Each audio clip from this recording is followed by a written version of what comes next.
Makoronahu amalun. Yang namanya harapan itu adalah satu keinginan yang dia doakan disertai dengan amal dan perbuatan. Contoh, AKBP ini ingin jadi jenderal. Ini bisa dianggap sebagai sebuah harapan manakala Anda sebagai AKBP berperilaku sebagai polisi yang baik, ada prestasi sesuai yang dikehendaki oleh pimpinan. Ini namanya afirmasi. Al-Ojak kalau dalam bahasanya Ibnu Athaillah As-Sakandari. Tetapi kalau kita punya keinginan, gak ada amal, gak ada perbuatan, gak ada ikhtiar, itu namanya ummiyah atau tamanni. Wa illa fahuwa ummiyatun. Itu yang namanya halusinasi. Lah saya meyakini Ibu Kapolres, Pak Kapolres ini bisa sukses ya karena istri. Karena begini Pak, banyak kasus suaminya ini baik-baik saja, tapi istrinya nggak bisa menjaga kewibawaan suami, akhirnya hancur. Contoh, Kapolres di Sumatera Utara, suaminya baik jadi Kapolres, istrinya pamer duit di TikTok, kan goblok. Makanya Ibu Bayangkari ada saya kasih tahu, jagalah suamimu dengan cara apa? Menjadi Ibu Bayangkari yang baik. Ingat, polisi itu boleh punya duit, tapi ingat, polisi itu boleh kaya. Yang perlu saya ingatkan satu, kekayaan itu seperti celana dalam, boleh dipakai tapi nggak usah dipamerkan.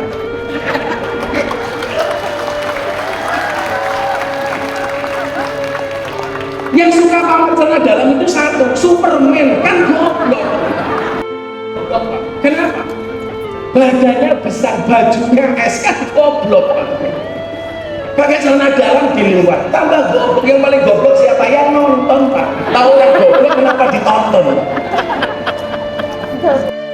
Dengan menjadi Ibu Bayangkari yang baik, gak usah pamer. Kamu boleh punya segalanya, tapi gak usah dipamerkan. Makanya Anda harus mengenal asas kepatuhan. Dalam agama, dalam fikih, konsep adil itu apa? Wadu'u syai'in fi mahali, meletakkan segala sesuatu sesuai dengan proporsinya. Maka mohon maaf, sesuatu yang boleh tapi nggak pantas, ya tolong jangan Anda lakukan. Sebenarnya halal tapi nggak pantas, tolong Anda jangan lakukan. Contoh, khotbah Jumat pakai helm,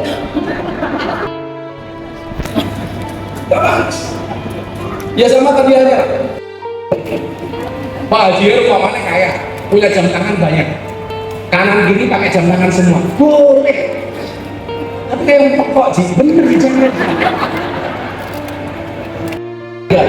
Enggak harus kemudian apa-apa dipamerkan, enggak harus apa-apa kemudian dipublish, enggak harus kemudian diposting. Justru itu akan membebani suamimu. Makanya ya duit disimpan dulu lah. Saya pengen pamer guys, gampang. Suamimu suruh pensiun dini, mudah ya. Kalau memang nggak bisa ngumpet, makanya saya bilang Pak, kemarin kebetulan saya diminta untuk tausiah di acara buka puasa bersama di Istana Negara bersama Pak Jokowi dan lain-lain. Kebetulan saya ini AKBP, aku kayaknya Bapak Presiden. Cie, ya. Kalau bahasa kitanya apa? Ngker, menahan diri. Bangsa ini bisa menjadi besar Pak kalau kita semuanya bisa al-imsak atau ngumpet. Bupati ini yang ngumpet, Kapolresnya yang ngumpet, polisi ini yang ngumpet, pasti akan besar. Yang menjadi problem bangsa ini nggak bisa ngumpet. Padahal jelas, kenapa orang berpuasa itu dia haus, lapar, dahaga, dia bisa bersabar? Jawabannya cuma satu. Orang puasa itu haus, lapar, dahaga, kenapa dia bersabar? Karena orang puasa yakin adzan maghrib pasti datang. Anda jadi pemimpin bisa ngumpet. Yakin dan kalau ada puasanya pasti ada hari rayanya. Kalau ada puasanya pasti ada waktu berbukanya. Betul Bu? Madura sukanya poligami ya. Nah kalau saya sering ke Madura istri saya curiga gitu. Padahal saya ini punya prinsip, lelaki yang hebat bukan lelaki yang mencintai banyak wanita, tetapi mencintai satu wanita dengan banyak cara.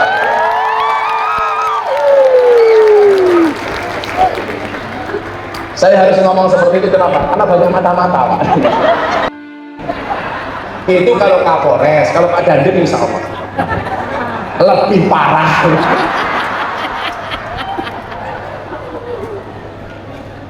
Ternyata saya punya ilmu baru, Ci. Perempuan itu asal katanya sama dengan cermin. Jadi perempuan itu bahasa Arabnya mar'at. Perempuan bahasa Arabnya mir'ah. Perempuan itu mar'atun, cermin itu mir'atun. Jadi asal kata perempuan itu sama dengan cermin. Pertanyaannya kenapa perempuan itu seperti cermin? Karena hati perempuan itu seperti kaca. Kalau sudah pecah, gak akan pernah utuh kembali. Makanya perempuan itu karakternya satu. Kalau disakiti gak pernah lupa, kalau menyakiti gak pernah ingat. Itu lebih parah.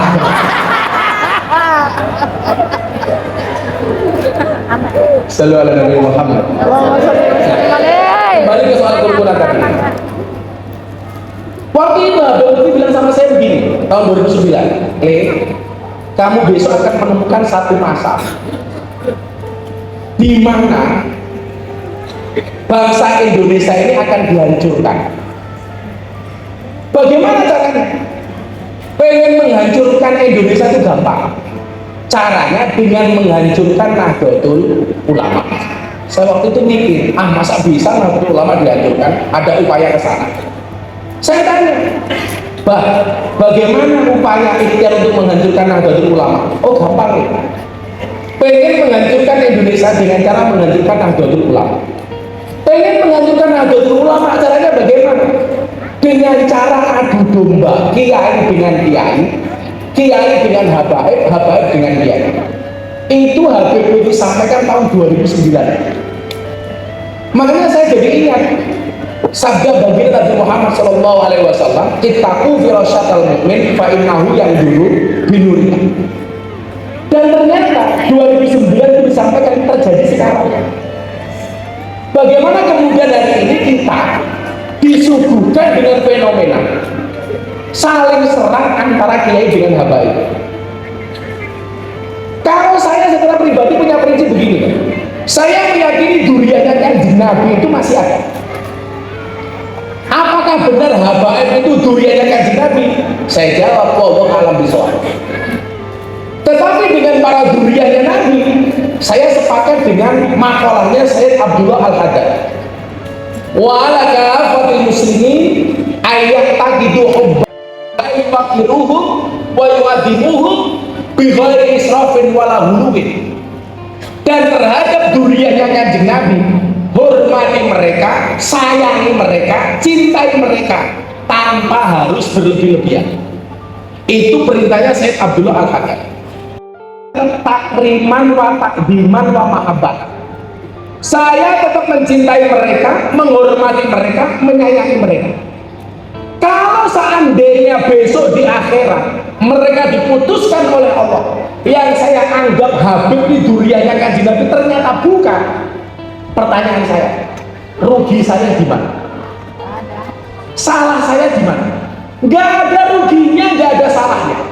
Tapi sebaliknya, kalau hari ini saya suudon dengan para habaib, saya mendolimi mereka, saya menganiaya mereka, saya berbuat jahat kepada mereka, besok di akhirat ternyata pengadilan akhirat memutuskan bahwa habaib itu ternyata cucunya Kanjeng Nabi, mau ditaruh di mana wajah saya? Wahai Rasul, berikan syafaat kepada saya. Rasulnya jawab, sorry ye, mudar sorry ye. Kamu dulu di dunia menyanyiakan durian saya, Miftah. Kamu dulu gak menyayangi mereka, kok sekarang kamu minta syafaat kepada saya? Selesai kita Allah. Toh kemudian kita diingatkan oleh Al-Quran, walaqad karramna bani Adam. Allah memuliakan semua anak Adam, baik yang mereka berlabel Habib atau non Habib, semuanya harus kita muliakan. Makanya kemarin saya sampaikan, saya akan menghormati siapapun yang memberikan sumbangsih terhadap agama Islam, baik yang melalui ceramahnya, baik melalui sholawatannya, baik melalui sedekahnya maupun ilmunya. Tabungul khairat itu apa?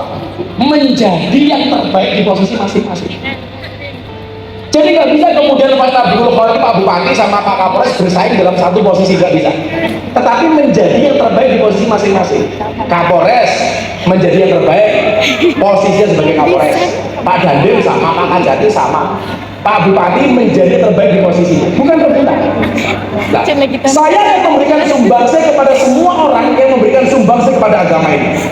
Pak Bupati sumbangsih kepada umat tidak harus seperti bintara ngurus umat.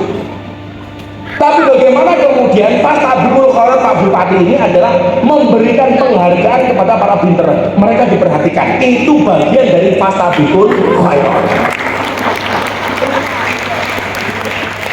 Kalau di Jogja Pak Bupati itu ada istilah namanya Mbah Mudin, Mbah Mudin, Mbah Kaum, Mbah Rois, itu yang ngurusi kematian Pak. Kiai-kiai kampung yang ngurusi kematian dari kelahiran sampai kematian itu namanya Mbah Mudin. Tapi kadang-kadang kita itu kurang respect pada mereka. Kalau ada kiai dari luar dihormati, tapi kiai kampungnya nggak pernah dihormati, ini tugas kemenang. Awasnya kepala kemenang. Tapi juga Pak ya Pak Bupati, jangan sering-sering Pak Bupati. Harus ada anggaran untuk mereka Pak Bupati. Mereka itu penting. Tapi selama ini mereka nggak pernah kita hargai. Coba, kalau Anda punya menantu kok polisi, omongnya akpol, mantumu sopo polisi, gagah polisi. Menantumu siapa? Pinter ya Allah. Gak pede Pak. Mantumu sopo tentara. Mantumu sopo kiai kampung. Padahal mereka penting. Polisi mati, yang bungkus siapa? Kiai kampung pinter.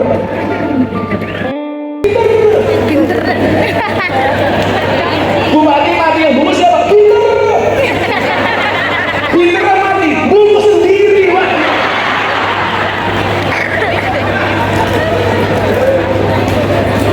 Apa yang dikhawatirkan oleh Habib Lutfi itu benar-benar terjadi hari ini. Jadi ini bagi saya upaya untuk memecah belah persatuan dan kesatuan bangsa Indonesia. Makanya Pak Kapolres, besok jangan kaget, di satu saat akan ada banyak peristiwa di kepolisian yang saling lapor antara pihak-pihak. Antara pihak-pihak. Kalau saya memang pribadi, kalau saya ngomong soal nasab itu jelas saya mati. Karena saya betul-betul memahami bahwa wasarul alamina daul umuli tidak apa-apa tahun dakaru jududa. Generasi yang paling jelek itu adalah satu generasi yang ketika ada orang hebat dia mengatakan dulu mbah saya lebih hebat daripada orang lain. Tapi bisa dia ngomong seperti itu, dia bukan siapa-siapa. Ini tantangan dari para bos, para lora. Anda jangan bangga mengatakan bapak saya kiai top, pondoknya besar, santrinya banyak. Bro, kui bapakmu. Sementara di saat kamu ngomong seperti itu, kamu belum memberikan prestasi apapun kepada siapapun. Makanya kemudian dilanjutkan wa khairul alamina dzul hasabil qadim aqama li nafsi hasban jadida. Jadi generasi yang paling hebat itu adalah satu generasi dia terlahir dari orang yang hebat, tetapi dia mampu membangun generasinya sendiri. Sehingga besok anaknya Pak Bupati dari sama anak bapakku tahu si Bupati Sumeneb. Sementara di saat anaknya ngomong seperti itu belum menjadi apa-apa. Tetapi yang hebat adalah ketika anaknya Pak Bupati besok umpamanya jadi gubernur atau jadi apapun, dia terlahir dari generasi yang hebat, tetapi dia mampu membangun generasinya sendiri. Makanya itu saya paling malu Bu, kalau saya diminta ngisi haul orang hebat. Karena rasanya bagaimana coba? Kita ngomongin orang hebat, sementara kita tidak bisa menjadi orang hebat. Kita bisa melihat, tetapi hatinya terang itu cuma ada dua. Satu Gus Dur, nomor dua si buta dari buah hantu. Dulu Gus Dur itu zaman Orde Baru dibenci banget sama pemerintah. Satu saat Gus Dur mengumpulkan kiai-kiai seperti ini. Gus Dur dulu punya acara namanya Masyuro, Majelis Ulama dan Rakyat. Masyuro namanya. Kebetulan saya sering menjadi moderator. Pas rapat, ada ini datang ngawasi rapatnya Gus Dur. Gus Dur tahu kalau rapatnya diawasi sama intern. Akhirnya Gus Dur bilang sama kiai, para kiai, para masyayikh, hayya natakalam bil lughatil arabiyyah. Mulai sekarang kita ngomongnya pakai bahasa Arab saja. Internnya pusing Pak, pulang meninggalkan lokasi.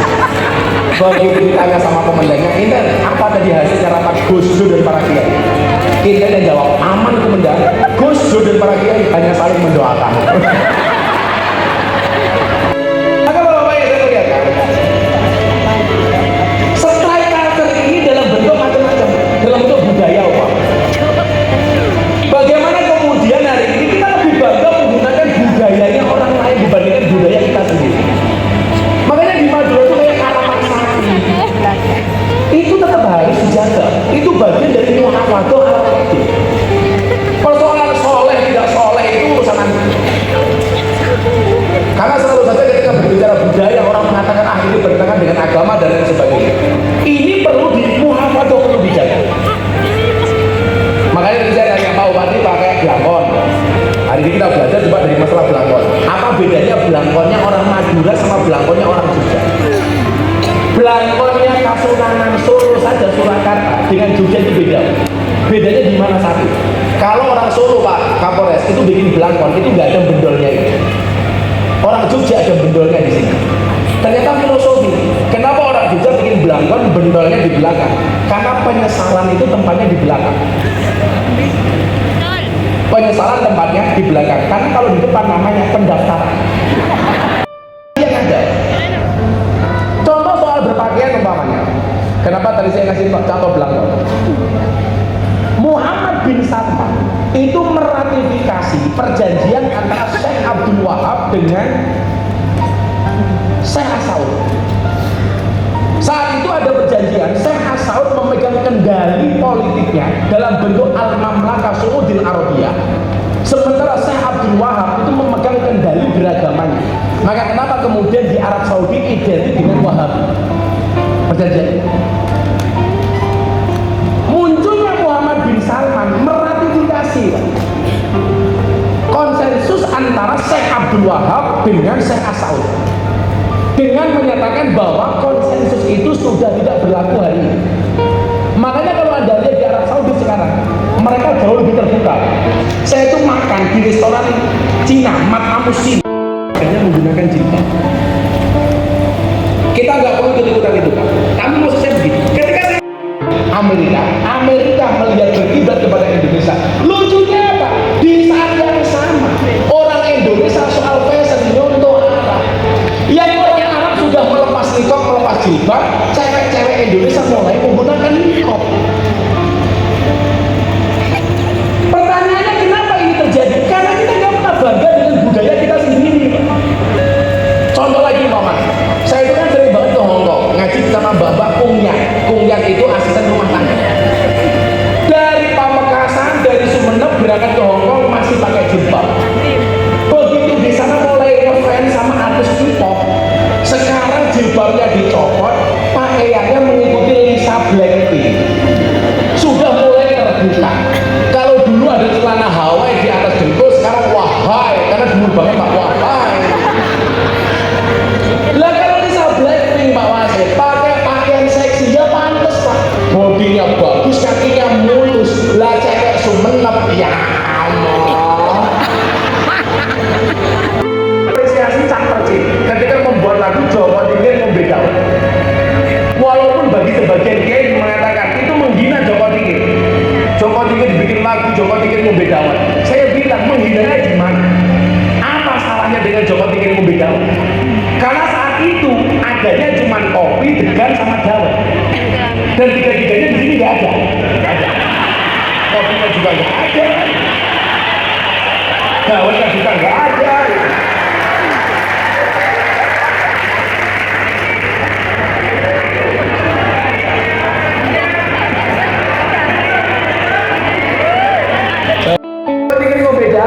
Yang salah itu kalau punya Jawa Tingkir ngombe boba, itu salah apa? Karena zaman Jawa Tingkir belum ada boba.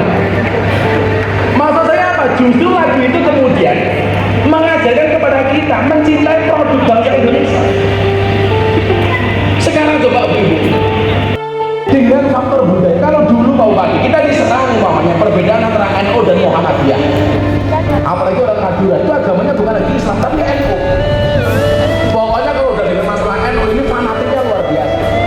Bapak saya bukan Ponorogo, fanatiknya minta ampun. Kok saya sholat nggak pakai peci? Bapak saya langsung bilang Muhammadiyah kamu. Jadi lo kok gara-gara sholat nggak pakai peci Muhammadiyah nggak? Muhammadiyah. Karena begitu fanatiknya dengan NU. Dulu kita diajar Pak NU Muhammadiyah. Belum lagi problem soal mamanya soal agama, soal budaya dan sebagainya. Nah maksud saya adalah di ulang tahun kepolisian hari ini problem-problem bangsa ini harus kita sadari bersama-sama sehingga ada etikat dari kita bersama untuk menjaga persatuan. Berbeda itu boleh Pak,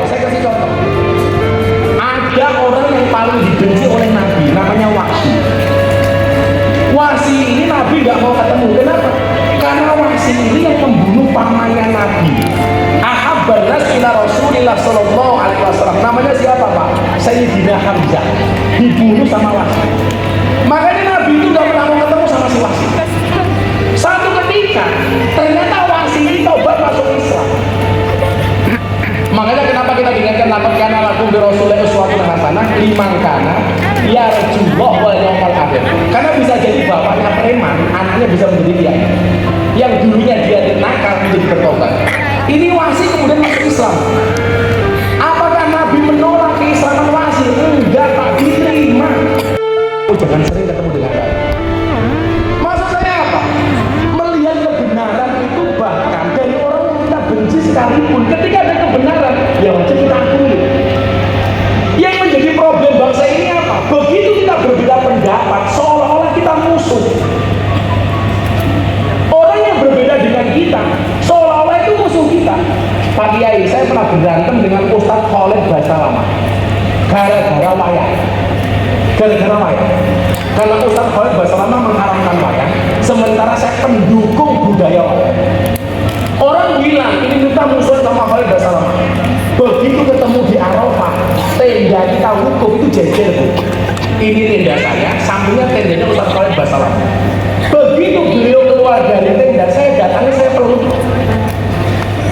Kenapa? Karena yang saya musuh itu pemikirannya, bukan orangnya. Nabi mengajarkan, walaupun Wasi ini yang membunuh pamannya, ada kebenaran dari Wasi, ya kita terima.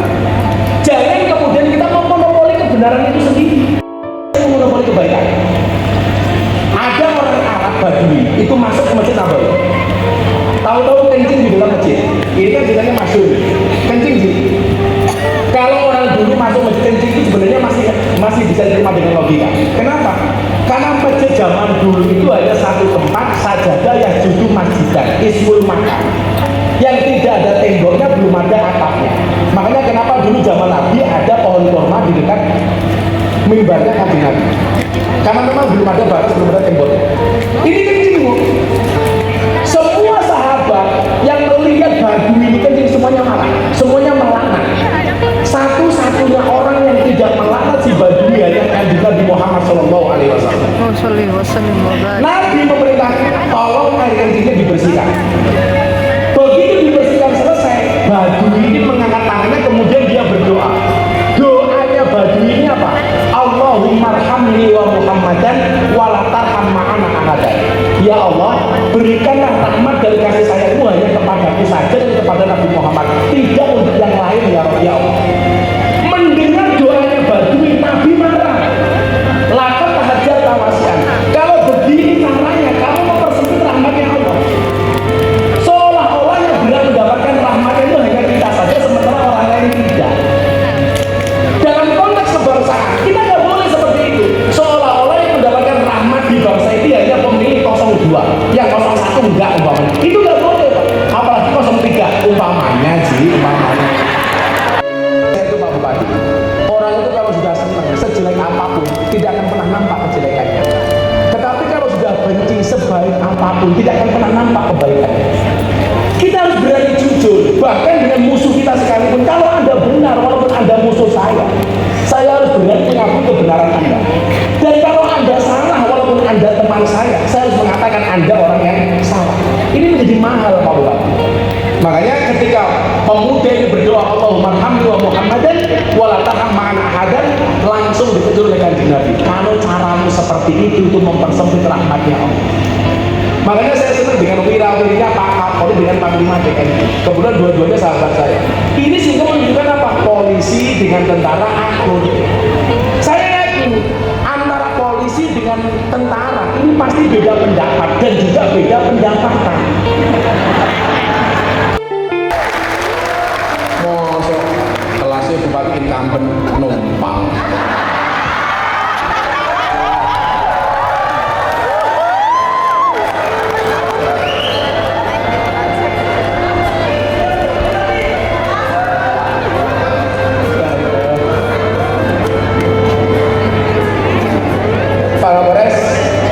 Para kiai, Pak Bupati, dan semuanya, akhirnya kita berdoa